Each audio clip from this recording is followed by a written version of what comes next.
morning, good evening, good afternoon. How are you? You're looking well, I must say. Thank you for coming to join me on this very first interview episode of the Life with a Y podcast. Today, as you'll have seen, we are interviewing James Buckley, one of the best well-known sales trainers and sales personalities in the technology space. Now, what you're going to notice from today's interview with James is that James has lived multiple lives. James is well known for being bubbly, energetic, positive. However, it wasn't always that way. And that's why I wanted to interview him today and wanted to see why he does what he does.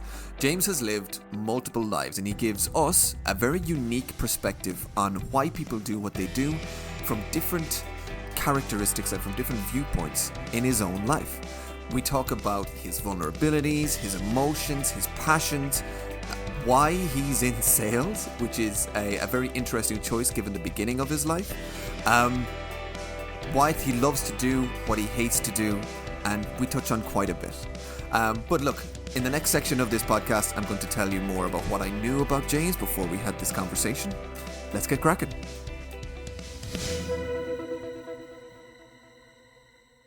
So, before we crack into the actual episode itself, before we crack into the interview, let me tell you about where I came to this interview from. I had already recorded the first couple of episodes with a couple of other guests, so I came in knowing the format. I came in comfortable with the questions that I was going to ask. However, in the other conversations, I was a little bit more used to controlling a conversation. Today, that did not happen. I tried to bring James down a couple of different roads and we kept doing tangents and it was fantastic. You're going to hear a little bit more about that later. But I think that's because of our personal relationship. So let me tell you how I met James Buckley. James is very, very well known in the sales community. He's very well known in the tech sales community. He's a sales trainer. He's built up a massive online following, both LinkedIn, Instagram. I'm sure it's on Twitter as well. James is very well known in the tech sales space, and I came across him through my career. He ended up selling me the John Barrows sales training course, of which I'm now an affiliate. And in that process, we just got chatting. The guy really, really, really likes Ireland. One of the things you'll notice in every piece of content is he always wears an Ireland-themed t-shirt. Pretty much in every piece of content you can find these days. He's got deep roots over here in Ireland. And yeah, we just kind of started talking, started knowing each other. I started attending the John Barrows webinars, of which he would be a part of. James is a really likable guy. So the more I got to know him, the more comfortable I got around him, the more comfortable I was asking him on this podcast. What we get through today in the podcast, a lot of it was new to me. A lot of it was news to me. So let me tell you about what I knew before walking into this podcast, before walking into this episode. I knew about James's success as a sales trainer. James has done quite a few podcasts in the past. He's both produced, hosted, been guests on. So I knew he had a varied history. Everything from multiple careers in his work life to his personal life, having gone through a divorce. He lived a very different life at the very beginning of his life from what he's up to now. And it'll actually be one of the first in the first few minutes, you'll really hear how different it is in this episode. I knew elements of James's life from his podcast episodes, but I had never really gotten deep. And that was one of the main things that we got today. We really went deep into the life of James. However, there's so much to this man. That's the thing. There's so much to this man. We ended up touching on a couple of different icebergs. So if throughout this episode, you notice that I'll touch on an iceberg and go somewhere else, don't worry. We come back to it. We come back to it in the later episodes, episode 3 and 4. So if at any stage today you're like, oh, I wish we'd learn a little bit more about that, that will come. That'll come later. But without further ado, welcome to the very first interview of the Life with a Y interview series podcast. I hope you enjoy. So, James Buckley, thank you very much for joining. How are you getting on today? How are you feeling, man? My pleasure, man. I feel great. I've been waiting for this moment for a week now since you and I discussed coming on. Excited to be on an Irish podcast. I'll be really honest. This is like a dream come true for me because I'm so close to everything Irish. So it's part of what I am. Am I your first Irish podcast? I believe you'd be my first Irish podcast. Yeah. So this is really exciting for me, just like you. I am so glad because you are my very first guest on the podcast. We're going international. The stars aligned, my man. We are going international from day one.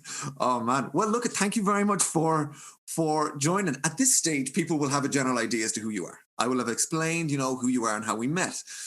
But rather than explaining what you do, can you tell them who you are to you? So who are you? Who I am to me. Yeah. I believe that I am a hopelessly positive individual that has a lot of broken glass behind me, if you will. Ooh, yeah. Oh, what a prelude. I try to make it small, Oh, nothing man, you've too done big. this before. Like, what a hook. So a hopelessly positive person with some broken glass behind them. That's right. You want me to expand? I have an unbelievably positive outlook on life because, I could have died like years ago from all of the stuff that I was doing that I shouldn't have been doing. And then at the same time, I've hurt a lot of people in my past and owe a lot of people apologies. And, you live with that stuff every single day, no matter how far you grow, no matter how much you achieve some level of perceived success in your mind, our past will stay with us forever. Right. And you don't forget the things that you do that are wrong and things you shouldn't have done that you did just because you had a justified reason in your mind. So I always look at my broken glass in my rearview mirror often, and I try to piece together those pieces so that I can see it more clearly and understand why I make the decisions that I make. Well, that is one of the reasons I wanted you to be my very first guest on this podcast, because it's all about, finding people's why and why they do what they do. But you've had, I don't even want to say it's a unique journey because it isn't, but the outcome I feel is kind of... It is not unique. That's right. The journey itself may not be, but I think the outcome is. But look, before we crack into all of that, I'd love for people to get a sense of your personality, because I've known you for a while, but they've only known you for 3 minutes. So, what has been the most amazing adventure you've ever been on?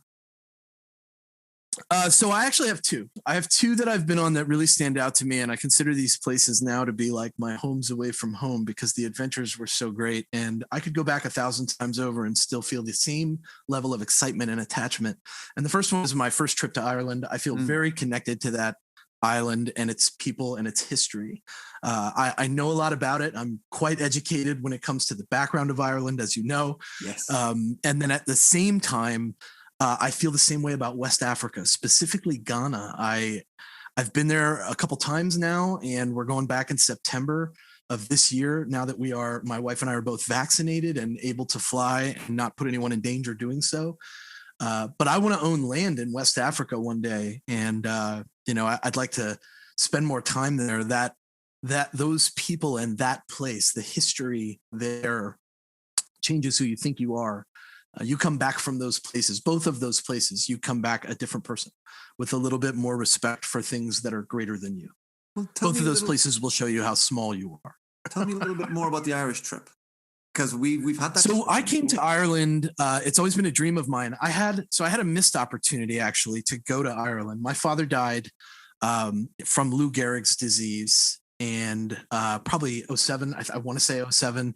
It might have been 2008, but he died from Lou Gehrig's. And before he went to Ireland and asked me to go with him. But at the time, I was so wrapped up in drugs and violence and the different people I shouldn't have been messing around with. And, I was in my first marriage at the time and just miserable. There's so much backstory to this like life that I've had, but I didn't go. I didn't consider it a priority that I should go to Ireland with my father before he dies. Like, now that I say that out loud, imagine how that feels in retrospect. You know what I'm saying? Like, So when I graduated from college, we went to West Africa. That was our first trip. My wife had gone with the school and really fell in love with the culture. So we went back on our own accord. The following year, we went to Jamaica. I visited Bob Marley's house. It was fantastic. If you ever get out there, don't go to the beach. Go to Bob Marley's house. It's way cooler. So, so then the following year, we went to Ireland and my wife planned the entire trip. Didn't tell me anything about it. And then she said, okay, 3 weeks. Here's the 3 weeks I need you to schedule off. I scheduled those 3 weeks off and I was like, where are we going? What are we doing? And she was like, we are on the way to Ireland. And I was like, what? And I was the most excited person that you could ever come in contact with when it came to like, you know, things that are Irish. Yeah, absolutely. When we got there, we rented the car and we hit the hotel. We spent 3 weeks driving to every city, every town, every place that we could. I stopped at as many pubs as I possibly could fit into the time frame. I stayed up as late as possible, talking to people, getting their backstories, learning about their families, learning about my family's history there.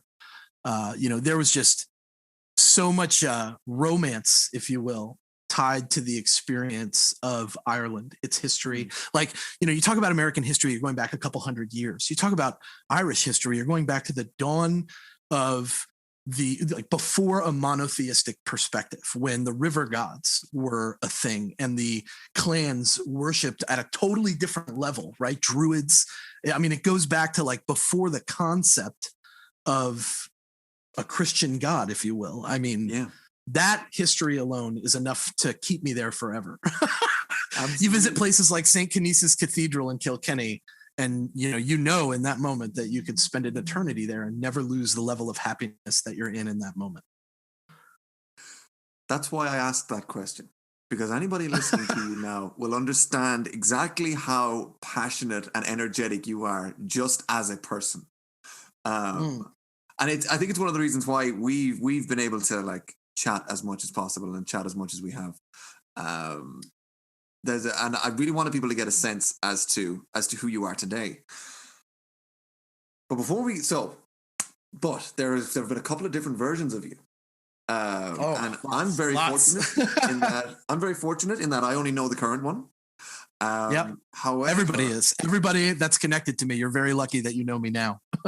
So tell us more about that, because as far as I'm concerned, there's like 3, but there could be a hell of a lot more. So can you give us a little bit of a sense of your journey before we get into your why?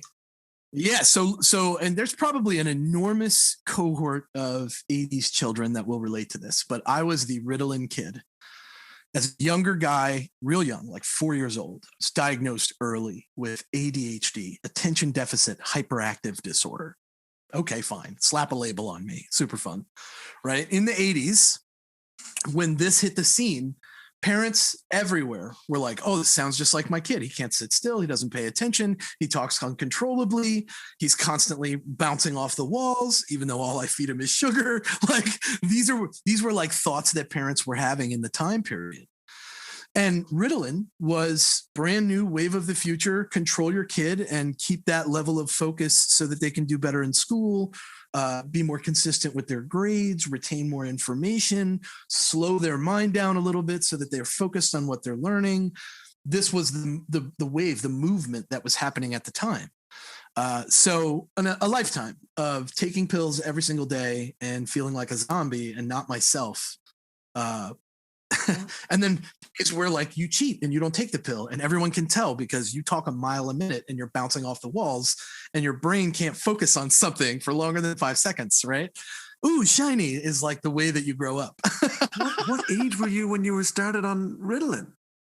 4. I was 4 years old. Yeah.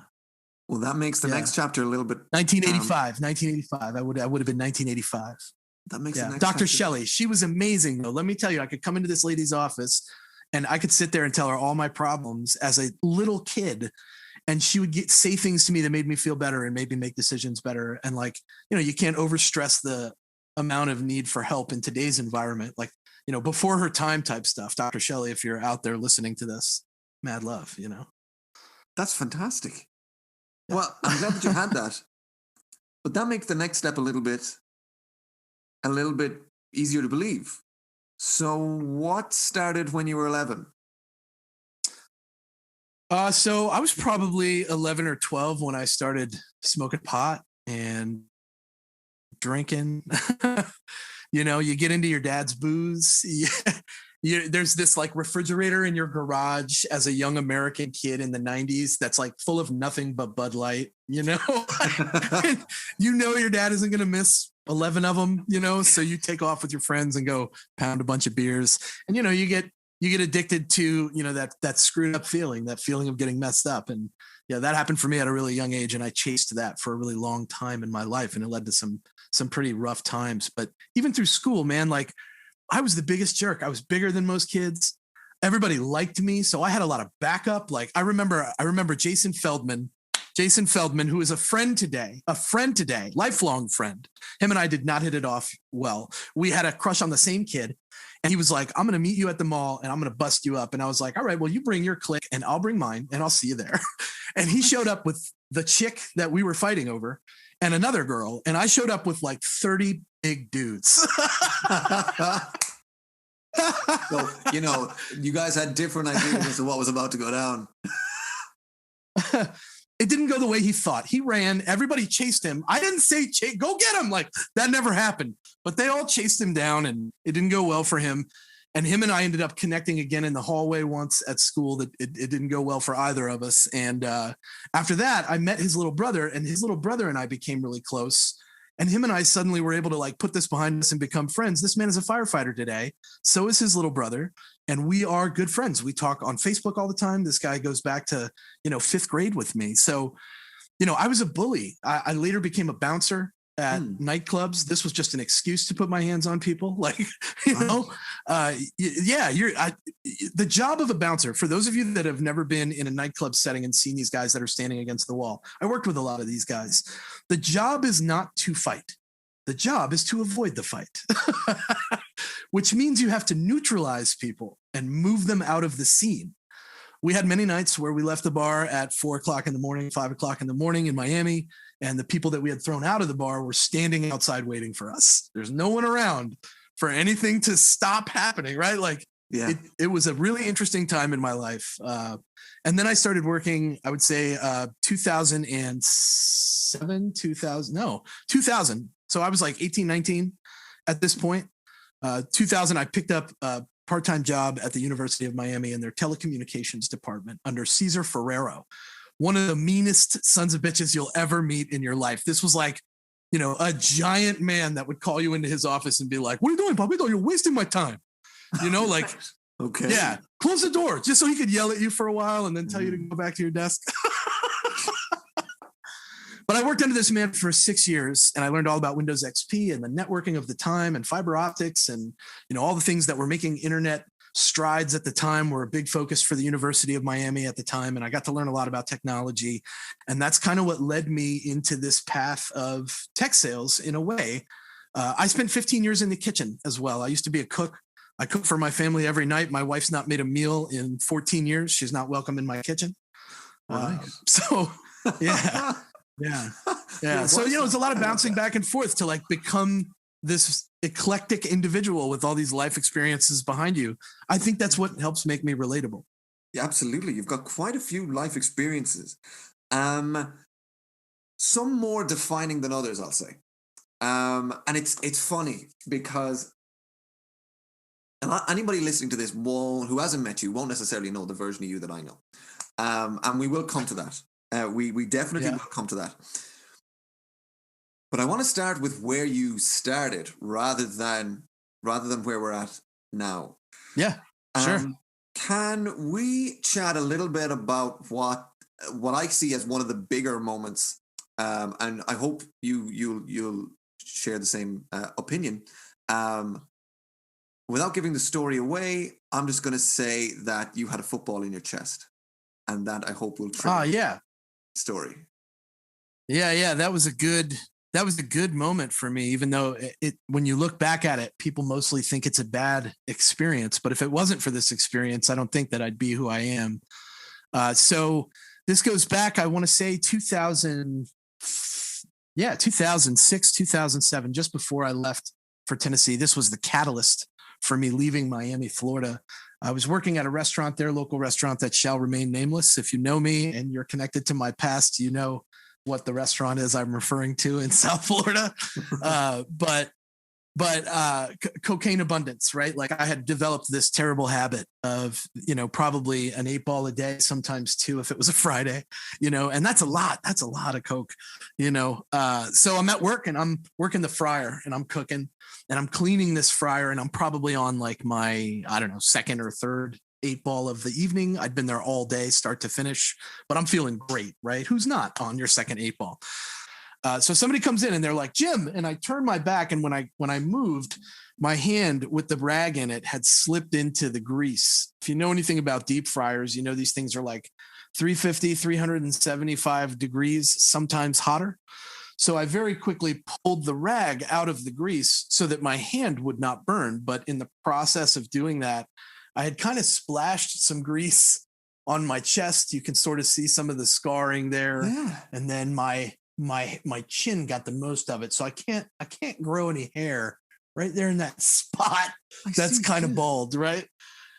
So that's what happened. My boss at the time knew everything about who I was and what I was doing and was like, you got to get out of here. I need you to go to the hospital. You can't work in here when you're all burned up. And I was like, dude, I can't. Look at me, man. Like, you don't just walk into a hospital like this. In any case, I ended up going. He was like, give me everything you got. Just go, come back, bring me the bill. Say nothing. Just go get treated, come back and bring me the bill. I was like, all right, cool.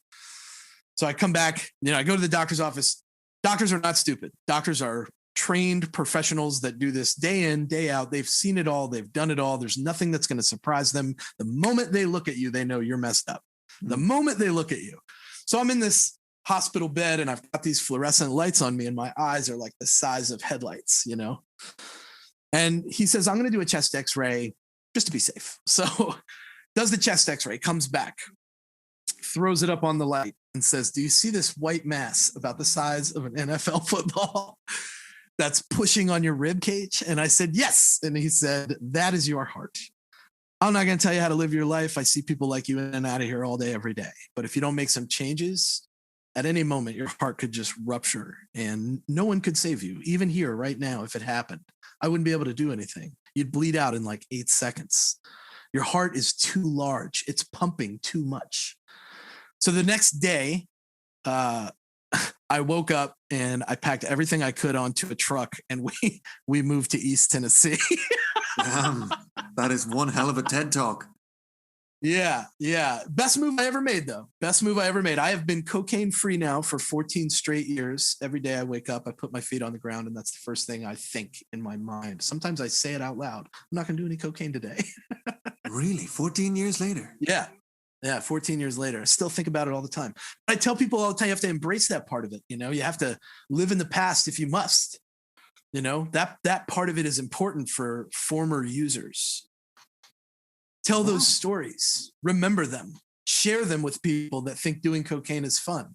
Because I can share lots of stories of me laying at night, staring at the ceiling, trying to breathe, not sleeping. Right. Of course. I don't miss that. That's not fun for me. No. Imagine not. Live in the past if you must to remind yourself as to how bad it actually was. Yeah, it was bad, man. I fought with my wife every single day. We were miserable as a couple. Well, that brings me to the next, what I feel to be a big change in your life. Yeah, it was a big change. I'm happy to, let's do it. Brian, you're good at dragging things out of people, I'll tell you what. Or I just talk a lot. I just ask questions. I just ask a lot of questions. I hear you. So when we moved to Tennessee, obviously there's a reckoning, right? So 2 things happened. The first thing that happened was I bought a house for the first time, but I used my dad's money. He had not passed at the time, but I asked him for money so I could buy this house and, have a place to live for me and my wife and my young daughter, my child at the time.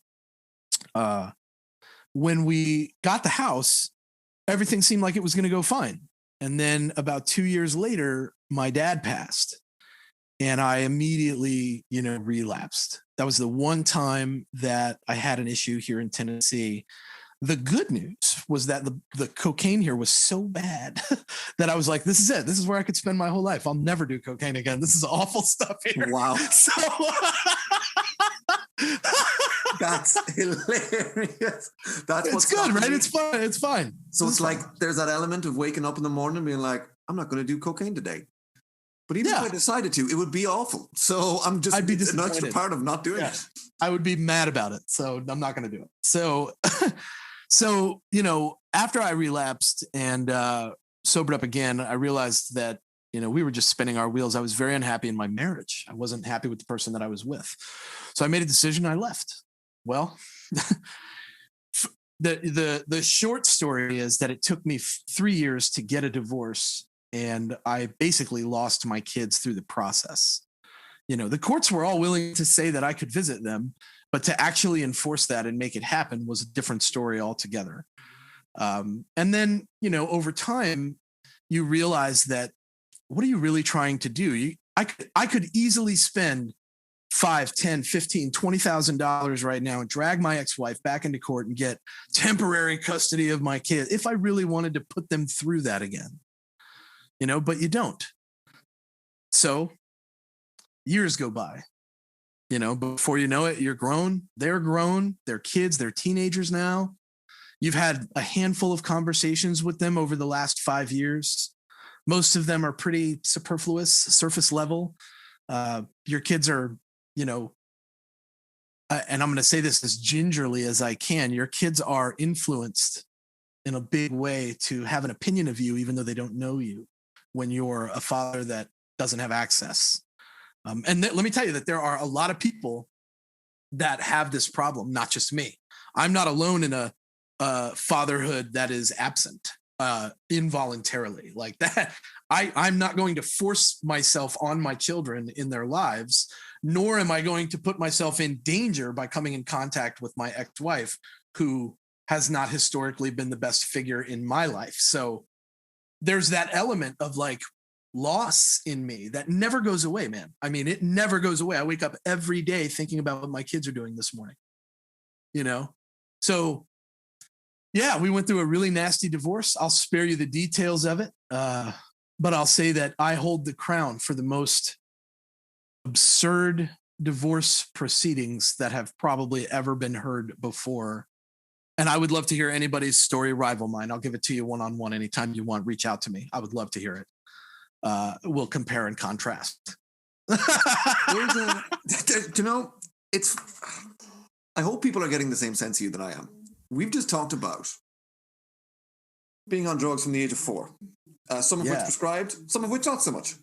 Having a huge detriment to your, I don't even want to say the words mental health, because it was an element of, I'm trying to breathe right now with the amount of substances in my system, followed by a rebirth of sorts, in that you pack up everything and get on a van to Tennessee, and then are dragged through what you, as you've described, the most absurd court proceedings that you've ever come across. Yeah. So, but we started this podcast with you saying you're hopelessly positive. That's right, baby. And you can see I've been smiling through this entire conversation, man. Absolutely. So tell us a little bit more as to who you are now. Yep. I met my who is now my wife. Her name is Angie. I owe her my life. I owe many people my life. First of all, I owe that doctor. Whatever your name is, I don't even remember, but you saved my life, man. Like, I don't know if you remember me, or if you're out there listening to this by chance, if you remember that conversation and that X-ray, I'm here because of you, man. So yeah, my current wife, her name is Angie. She signed me up for college. I was cooking. I was back in the kitchens, but I was sober, When you say back in the kitchens, this is working as a chef, or is this in your home house? Working. Yeah, I was working as a cook, I'm back in the kitchens, and I wanted more out of life. I wanted to figure out what I wanted to do now that I had this like new perspective and things were going well for me. And I felt like this sense of like freedom from my bad situation, even though, and I'm seeing my kids like every other weekend occasionally, because sometimes, ex-wives just don't show up, man. Like that just happens. Right. So, you deal with that and you move on with your life. And there was a moment there where we wanted to have the time, we wanted to have the freedom to do what we wanted to do. We wanted to live the life that we knew we deserved from our previous lives. Both her and I had our own stories, man. Like we hit it off because we are the same person. We've been through a lot together and we've been through a lot separately. We relate to each other in a big way.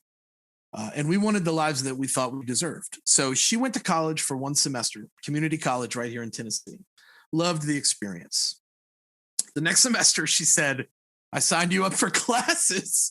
And I said, well, fuck you. I said, I'm not going to do it. Beautiful response. Yeah, I said, I'm not going to do it. I can't believe you did that. That is disappointing. And I never want to do that. Okay. Yeah. And she said, look, give it 1 semester. If you like it, keep going. And if you don't, you can quit. I don't care. I said, okay. Fell in love with it. I mean, immediately got into class, made a bunch of friends, started talking to people. There's a ping pong table. Like, I'm having a good time. And at the same time, I'm going to classes and like, bettering myself. So I feel like we're on a good path. I got laid off. She got laid off. We were on unemployment for 2 years and on food stamps. And we went to college full time and we got our associate's degrees in 2.5 years on that, on food stamps, welfare, the whole nine. Like government basically supported us to get us our associate's degrees. And then we got full-time gigs. I got one in the kitchens and she got one in the front of the house, serving tables and doing other jobs that she had picked up, a tutoring job along the way. And we got our bachelor's degrees in 2.5 years. So it took us 5 years to get our bachelor's degrees as non-traditional students. Non-traditional students being defined as like, you have children, you have life behind you, you have work experience, you commute. These are all non-traditional students. Right. Yeah. And we had a very unlikely chance that we would survive. I mean, she was a relationship I got into right after a divorce. We ended up going to college. She had just gotten out of a divorce. There was a lot there, so, the chances of us making it through all of those things were pretty slim. And here we are, 15 years later. Yesterday, actually, we celebrated our anniversary. 15 years yesterday. Yeah. Can you tell me and if you'd have asked anybody, they'd have been like, oh, this two will never make it. They're going through so much. Can you tell me a little bit more about Angie? Because I will never forget the way you described her the first time I heard you describe her. She is my hero, man. I look at her and I see somebody I want to be like. So my wife is a master's degree student. She has a master's degree in forensic accounting. She does taxes. She is a full-time property manager and real estate agent. So she is far and away my professional inspiration and the polar opposite of me in the sense that she does not exist on any social media platform at all. And she's wildly successful. She proves the opposite of what I train people how to do. So it's like, if anybody ever asks you on a training, have you ever seen this not work? You're like, yes, I live with her. Yep, 100%. I live with her every day. She crushes numbers. We do a revenue race every year where we see who can make the most money. She kills me every single year. A revenue race. Yeah. I love it. So we've gone through your journey. So let's talk a little bit more now to who you are. What do you do these days? Because I will have explained it at the beginning, but I'd love your perspective on what you do because you wear a lot of hats, man. I sure do. And I love all my hats. I will continue to collect hats because the more you know, the more dangerous you are, the more valuable you are, the more of a well-rounded sales professional individual, period, the end, you are, right? Well-rounded is the way. So let's see where to start. I guess the best thing to say is that circa 2014, I had graduated from college and went to Africa. That was the first thing we did right after we graduated. The day after we graduated, we were on a plane to West Africa together. That was the first time that I set foot in Ghana. I almost did not come home. We could have stayed there forever, and I'd have been perfectly happy. We were offered teaching gigs at the affiliate school that was, connected to the college that we went to, we could have stayed there. In fact, one day I probably will teach at Legon University in Accra at some point. Anyway, the point that I'm making is that we left the country right away. This was the first time that I had ever actually left the country. And Africa was the thing that we picked, right? So amazing trip. We come back and I get a job managing a Taco Bell. That's right. Taco Bell. Yeah. So I don't know if you've worked fast food before, but I had so much kitchen experience that fast food seemed like a good pit stop until I figure out what I'm going to do with this degree that I just got. So a friend of mine, someone I knew from college, was a web designer. And he designed a website for a company called Cirrus Insight. Cirrus Insight was the first Gmail and Salesforce integration platform ever to exist. Right? Nice. Yeah, I knew nothing about Salesforce. I knew nothing about Cirrus Insight. I knew nothing about what technology had become over the, let's say, 10 years that I was detached from it, right? So he put a Facebook post out that said, my company, Cirrus Insight, is looking for salespeople. Now, it's worth it to say that in and out of my kitchen jobs for years, I did sales gigs temporarily just to kind of get out and do something different. So those jobs included 3 experiences that I think were relevant to this conversation. Lots of different ones, but I had 3 that were relevant to this. The first one was a company that was a third-party firm for AT&T, B2B door-to-door selling phone lines. So basically you walk in and you find out, do you have to hang up your phone to use your credit card machine? Yes, I do. Great. Let me sell you another line for, another $70 a month or whatever. And you won't have to hang up your phone to use your credit card machine anymore. Perfect. Easy sale. Right, okay. So I did the East Coast with this company and we traveled quite a bit. In the van, going to Alabama, going to Virginia, going to Kentucky, all around Tennessee. We did door-to-door B2B, just walking around, talking to business owners, installing phone lines. Super easy. Crushed it at that. And then ended up back in the kitchen. Left the kitchen again to do Orkin pest control. Orkin pest control was where I learned the power of brand. So I started as a door-to-door residential person, right? So this is a 300-pound me knocking on the door at 11:30 in the morning, and 70-pound soaking wet Louise, who's 94 years old, comes to the front door and decides whether or not she's going to open it to 300-pound mustache me. No. It's not happening. Okay. So I have to learn how to build rapport from the other side of the door. You don't even get the door open. So I'm like, I'm looking for Luis. Are you Luis? I'm leaving my flyer, Luis. Okay, here, read it. I'll come back tomorrow. No problem.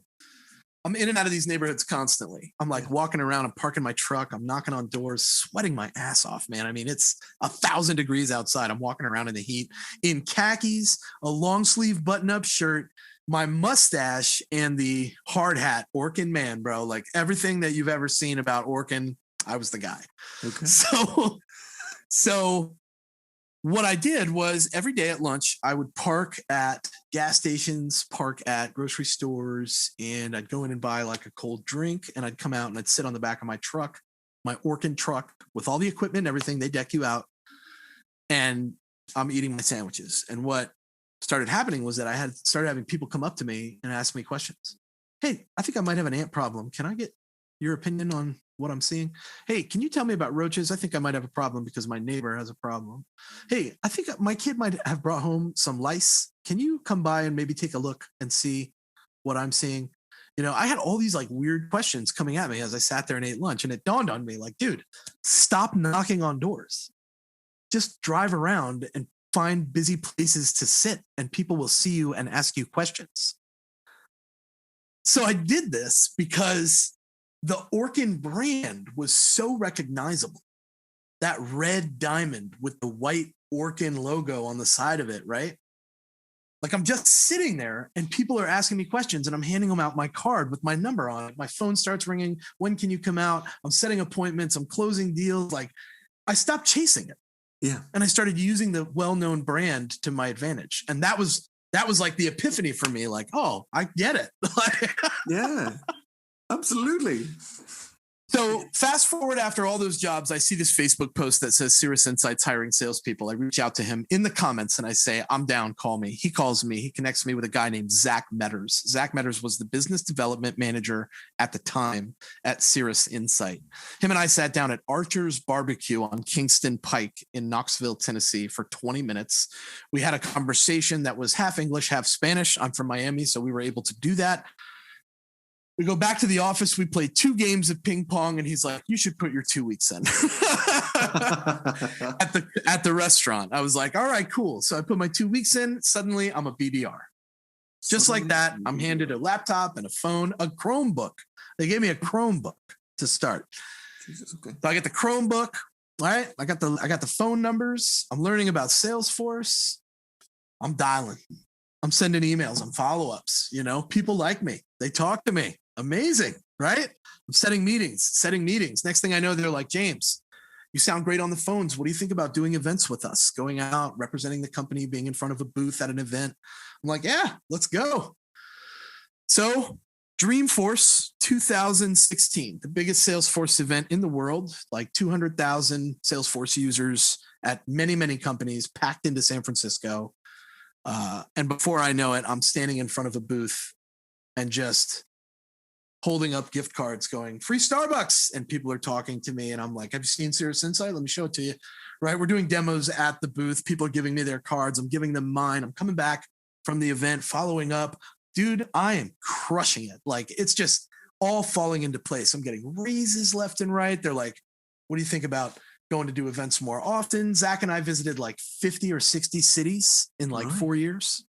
Wow. I've done 87 or 88 events, I think, around the globe with Mr. Metters. Yeah. So, you know, we really took it home on the event side and the follow-up side. And it's led me to create what I've created now. Say What Sales started in my second year when I started going to the events. I started to do videos with people and talk about things that were working for me, things that were working for them, things that were working not at all, right? And being really honest, 1-minute videos, that's it. With the hash, I started, I guess I should put a name on it. And I landed on Say What Sales. Yeah, where did Say What Sales come from? Say What is like super popular, man. I mean, Say What was born in like my childhood days, but you know, it's still pretty popular today. And then also it's a double entendre because one of the most common questions that salespeople get asked is, what do I say when? What do I say? Right? How do I say? What do I say? When do I say? Say what? Like, this is what you say. I like that a lot. Man, you've built quite a big brand for yourself with Say What Sales. You ended up in sales. And you're very well known. That's how we ended up coming in contact. You're very well known in the B2B sales training space. You obviously work with John Barrows, who's regarded as the best sales trainer or one of the best sales trainers in the world. And it's very, very different from who you were beforehand. Yes. Or is it? No, I think I've just channeled it into doing something more positive. I think all the same drive and the same energy and the same passion and the same angst is still there, but it's been channeled into this other thing. It's not destructive anymore. So let's deep dive into that, I think. Sure. We're channeling this into something more positive. And I think we're getting closer to your why now. Yeah. The world of sales can be quite addictive. It's in and of itself. From my interpretation of it, you are chasing. It's a very different high, but it is a high. It is. And the stuff that you do with drugs, whereby you have a high and you're living in a moment and you're not worrying about the macro, you're only worrying about a micro, and you're dealing with this and this only at a really high intensity. that's probably firing the same parts of your brain as when you are in a. So you want to know, I passed that though. I think when I was at Cirrus Insight and I was crushing numbers, and I was at, Ringlead from 2019 to 2020, like just going through it and like being, monetarily focused and having that dopamine hit is a completely different addiction than that feeling you get when somebody emails you and says, James, the advice you gave me changed my life. That is my new addiction. That's funny you say that. That is my new addiction. So do you think... it's funny you say that, because I was going to ask you that. Is it a case whereby you hit the BDR route, you got those sales, you booked those meetings, you got what you needed to do, and you almost maxed out that one, and then in a chase for something new, you ended up in the world of training and being positive? So it wasn't a chase for something new. I actually intentionally put myself in a position to get offered this job. How does one intentionally put themselves in a position? Yes, let's talk about it, dude. Because so Say What Sales was getting more and more popular. People kept on retweeting, people kept commenting, people kept connecting. Tell me how you're doing this. Give me this advice. I saw your video. It really changed how I did this, and it changed my pipeline and the way I'm prospecting. All these things are happening in the background while I'm working at Cirrus Insight and Ringlead, right? Thank God for Ringlead, because I got to work with a guy named Grant Green, and he put me in an actual studio, started pointing real camera equipment at me, and my content quality took a big step forward. So before that, I was just me and my phone, dude. Like, I'm standing, like, holding my phone in front of my face. So 2019, I got to work with Grant and really learn how to, like, what kind of camera do I need? Does it really matter that you have this fancy microphone? How do you manage the lighting in front of your face? Right now, that stuff all got really polished when I came to JB Sales, but it's what earned the attention and the opportunity to come on board on this very elite team. And make no mistake, there are no B players on the JB Sales team. We are all A players. I am blown away at what this team can do at an individual level every single day. It is amazing to me what these individuals can accomplish.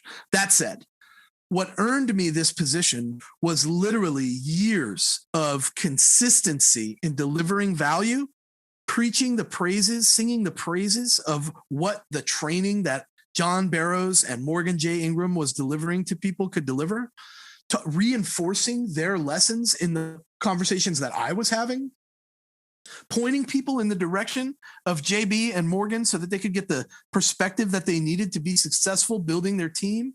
Like, years of this from 2016 on until 2019, this happened. And then I met Chris Merrill. When I tell you that I've never met somebody that's more attuned to, like, the inside things that make things grow and get better and improve, this guy is the guy.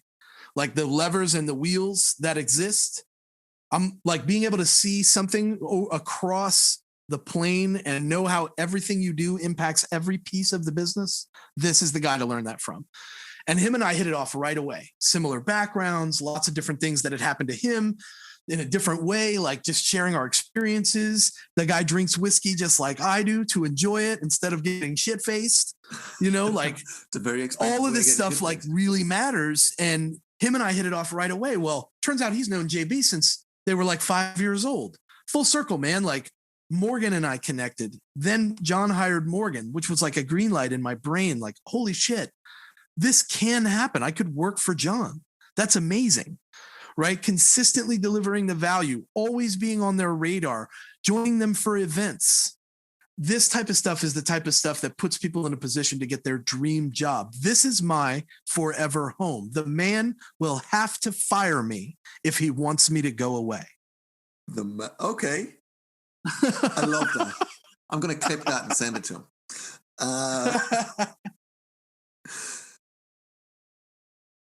Why? Why is this your forever home? Why is this why? The one? This is my forever home because I believe in it. I believe in it. That's my why. I believe salespeople need to know their worth. They don't. They never do. They associate their net worth every month with their self-worth for life. And that's not fair. That's not their worth. Their worth is so much more, right? Invest in that part of it. Right? I believe that John truly cares about uplifting the sales profession to help people see that worth. I believe Morgan does the same thing. Meg Hulsinger trains people and they come away going, I never looked at it this way. Right? Leslie Douglas, our newest trainer, bangs out all of these great trainings and people leave these sessions going, man, I just never saw it through this lens. That is worth it for me. Why? That's my why. Why salespeople? Yeah, I think because it's the number one profession in the world, and there is so little education in it. Most of the learnings come from experiences. But I always tell people, you don't have to learn from your mistakes. You can learn from other people's mistakes. So when I share the things that work and the things that don't, I'm sparing them that learning experience from their mistake. I'm giving them my mistake. I'm giving them my wins. I'm telling them what's worked for me. Now, why salespeople? Salespeople have the hardest job in the world, and that's getting people to want to talk to them about their money, about spending. Man, it's got to be the hardest thing in the world. It has to be. Think about it like this, right? And I think I talked about this at the happy hour I did on St. Patrick's Day, right? St. Patrick has to be the number one salesperson in the world, man. That guy came and sold Christianity to an island full of warring clans that didn't believe in Jesus. Like, what are you talking about, man? Like, that is the sale. Jehovah's Witnesses. Jehovah's Witnesses are the best, the most challenged salespeople in the world. They are selling the fact that what we've believed for years is wrong. I love it. I love it, man.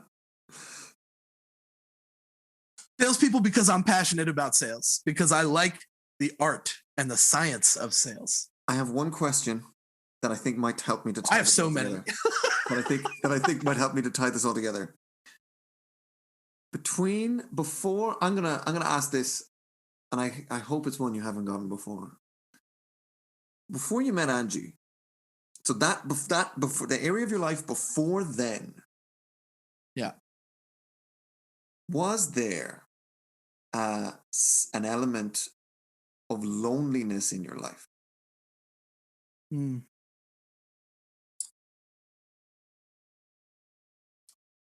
know, I have to say that I've been blessed to never really feel truly alone. That's probably an honest answer from me on that one. You know, my best friend, James Shand, works for a company called Ringlead. I was there for 2019. I brought him into the business in 2019. Great sales professional. This man is amazing. I've known him since I was 16. He's always been there. You know, Matt Sokolow. I've known him since I believe I was 13 and always been there.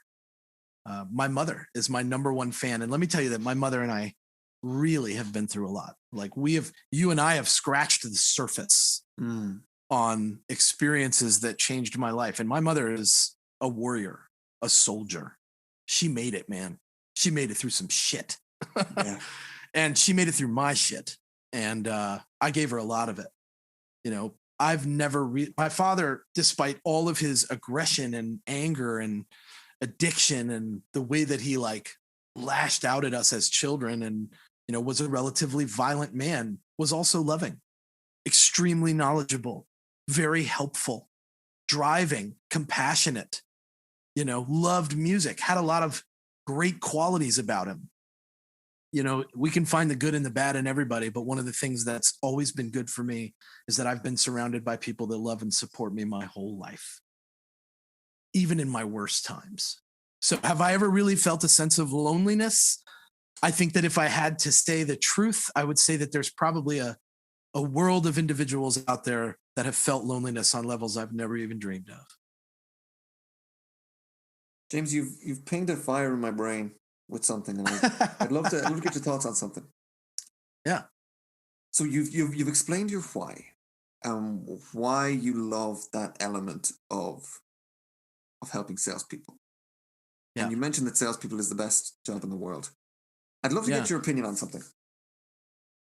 I think that there's an element of you that because you've had this love and you've had this support, you've seen an industry of people who get rejected day after day after day, as it is our job, where I get the feeling that has a personal impact on you. You talked about as a kid having ADHD. You talked about being a fighter. You talked about the drugs side of things.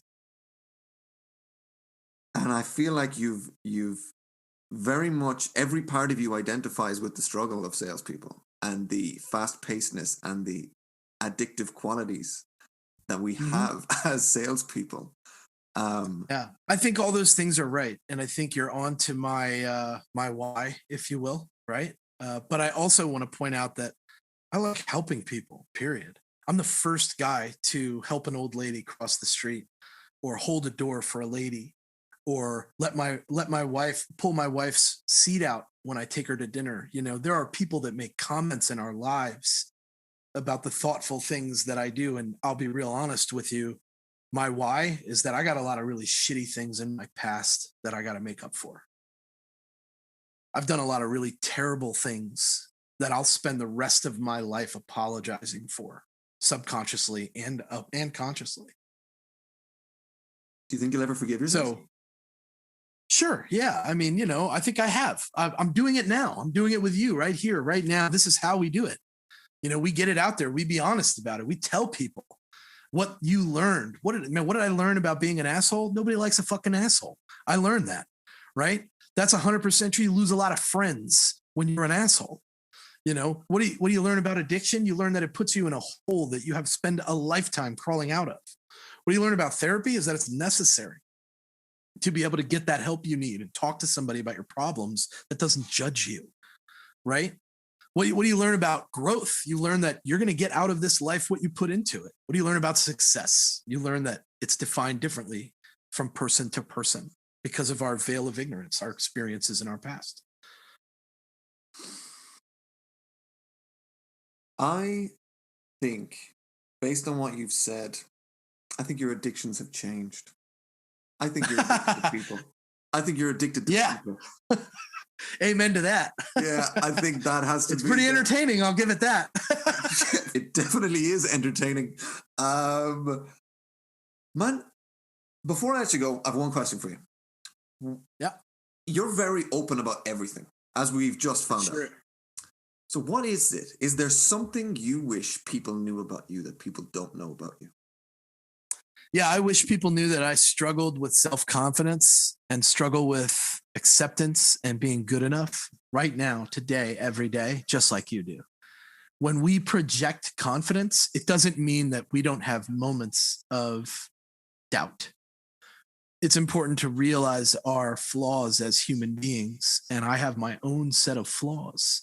What we put out there when we create content are ideas. They're submissions that come directly from us that could potentially better your life, you know, but we're not always 100% confident in everything that we do. I don't care who you are. If you asked Kanye West if he ever had a moment where he was afraid on that stage, he's going to tell you, yeah, I remember this time, and he's going to fill that blank in for you. Those people, influencers, these individuals that you see that are constantly online talking about how wonderful things are, they have their moments too. And I wish people would realize that about folks like me, John, Morgan. Like, we all have those moments where we feel like the person that should be learning in the room. James, this whole thing is about life with a why and why people do what they do. You've lived a life. Life with a why. With a why. With a why, yeah. You've had multiple, I feel. You've had multiple elements of them all come true. You've done things in different orders than people. Yeah. And I feel like your why. It's funny that you mentioned this thing. Struggling with the idea of being good enough and why you do what you do, which is now training salespeople. and why John is going to have to fire you to get you out of his life is because you don't want people to struggle the way you have with something that, no, I'm going down the wrong path. I feel as though you've been supported through all of this and you know what it's like to thrive in an environment where people actually believe in you. And you want to make sure that other people in this space, in the sales space, you can provide some sort of encouragement, guidance that can light a spark in somebody and let them off. And it's part of that addictive thing that we talked about, whereby you can just see somebody go and that will light up a part of you. And it's something that you can do again and again. It's where you've had a doctor give you a pep talk and it changes your life. You've had your dad talk to you very quickly and it changes your perspective on your mom. And as far as I can see, this is what you're trying to do. This is your why, is giving that spark to other people to change their perspective on something and set them on a different path. Yeah, I like that.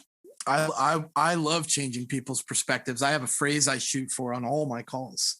I never looked at it that way, or I never saw it that way. I look for that phrase. And if I can get someone to say it, I feel that I've done them a service. Well, I've never looked at your life this way. Absolutely not. Mission accomplished. That's my why, y'all. Mission accomplished. Well, look, thank you very much for joining. Yeah, we got deep there. What would you like people to know about you? Where would you like people to go and find you? Oh, actually, what's your phone number? Because I know you like to give it out. So if those of you are out there, feel free to call me. I love a good cold call. I will critique your cold calls, so don't be afraid to call me, 305-632-6005. You can email me at james@jbarrows.com. I'm happy to tell you anything you want to know about sales training that we offer and how we can help you do it better. And you can become a member of my audience at ondemand.jbarrows.com, where all of our training courses, techniques, tips, and tactics can be found, and they are at your disposal. I can personally attest to that. I'm actually an affiliate, so if you want to look at that sales training course, please reach out to me because I get money when you do. That's right. James, thank you very much for joining. There's one last thing I want you to do. How do you end every piece of content? I end every content the same way, whether it's written or in video. #SayWhatSales if you're a salesperson or the same person. James, thank you very much for coming on and joining. I will chat with you again soon. Yes, sir. Well, there you have it. The life of James Buckley, or at least some of it. Today was a really, really, really interesting look into this man. You'll see him, those of us in the sales world will see him pretty much everywhere. Now we know why. So, that is not where this story ends. So today we looked at a lot of different elements of James's life. However, after we finished recording on today's podcast episode, as some of you will know, I looked back at my notes and I realized that we had touched on so many different icebergs. We had touched on so many different really deep topics, but hadn't actually deep dived into any of them. So that's what we did the following 2 weeks. So 2 weeks, the week after we recorded that episode, we came back and we looked at the very beginning, the first half, let's say, of his life. That element of him being in Florida and the first time in Tennessee, everything that we talked about today, we looked at why somebody like that does what they do. Then, the week afterwards, we then went back and looked at everything after that. So why does he do what he does now? And we delved a lot into family, we delved into his life, we delved into his past, the very beginning, the addiction side of things, and we really got a much clearer image of who the man is and why he does what he does. So stick around for those. Those will be coming out over the next 2 weeks, and all I can say is there are a lot of shocks and surprises that we didn't get today that I'm really glad I asked about in the following weeks. As always, I would love to hear your feedback on today's episode. Is there anything you'd wished I asked? Is there anything that you liked? Anything you really didn't like? And was it too long, too short? I'm learning here, and I would love your feedback on this. I really want to hear what you have to say. Speaking of which, you can find me pretty much anywhere on any platform. It is probably easiest to find me on Instagram. However, that brings me on to a second point. Some of you guys have been telling me that you're finding it a little bit hard to find these episodes. Now, this is the beginning of June 2021, so whenever you're hearing this, it may have changed.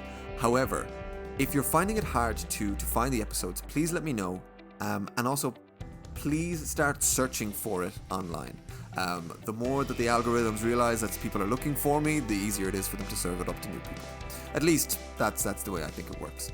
Regardless, I hope you're having a good day. I'm really looking forward to releasing next week's episode and showing you a little bit more as to what the beginning of James's life has looked like.